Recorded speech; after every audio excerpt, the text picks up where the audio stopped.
Hey, stay with me. A single dad found a female cop dying in a dark alley.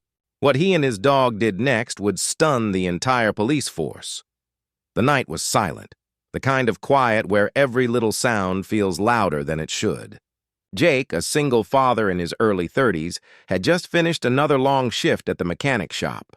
He didn't have much, just his 7-year-old daughter, Ella, their loyal German shepherd, Bruno, and a small rented house on the edge of town.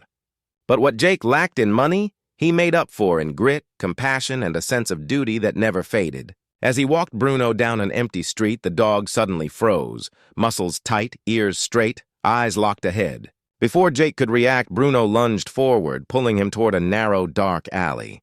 Jake's instincts told him to stop. He had Ella waiting for him at home, and he knew that nothing good ever came out of dark alleys. But Bruno wouldn't stop pulling. Then Jake heard it, a faint, cracked whisper. A single word, help. Before we continue, don't forget to like, share, or subscribe. And tell me, where are you watching from? I love seeing how far our stories travel. Now, back to the story. Jake's heart began to pound as he stepped deeper into the shadows.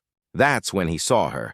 A woman slumped against a brick wall, her police uniform torn, her hand pressed tightly against a bleeding wound in her side. Her skin was pale, her breathing ragged. She was a cop, but right now she looked like someone hanging between life and death. Jake froze. He wasn't a medic. He wasn't a hero. Just a tired dad trying to raise his little girl. Bruno whined softly and nudged the woman's boot, as if begging Jake to help. Hey, stay with me, Jake said, kneeling beside her. Don't close your eyes, you hear me? The woman's lips trembled. Ambush. Drug bust. They knew we were coming, she gasped, coughing as blood stained her lips. My partner's still out there. Jake's chest tightened. Whoever had done this could still be close. He knew he should have called 911 and waited, but something inside him, maybe the thought of Ella growing up in a world where good people just walked away, kept him there. He tore off his work jacket and pressed it against her wound. His hands shook, but his grip stayed firm. You're not dying here, he whispered. Not tonight.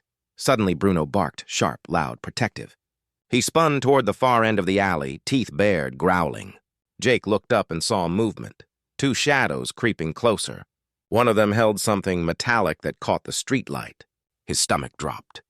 They were coming back. Without hesitation, Bruno lunged forward, snarling like a wild guardian.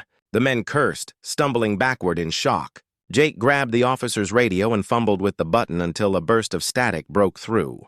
Officer down, corner of 9th and Willow, he shouted. She's losing blood.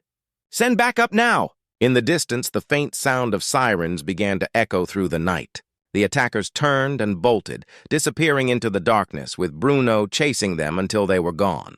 Jake's breathing was rough and uneven, but he stayed beside the woman, keeping pressure on her wound. Her eyelids fluttered. She was fading fast.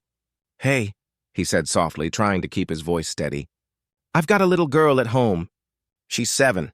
She needs me, and I bet someone out there needs you too. So you fight, okay? You fight! Something in his words reached her. Her trembling hand lifted and gripped his wrist, holding on as if her life depended on it. Moments later, flashing red and blue lights filled the alley. Officers rushed in, weapons drawn, but froze at the sight before them. A grease-stained mechanic with blood on his hands. A loyal German shepherd standing guard, and one of their own still breathing because a stranger refused to walk away. Paramedics took over quickly, but not before a senior officer stopped and looked at Jake. If it weren't for you, he said quietly, we'd be bagging a body right now.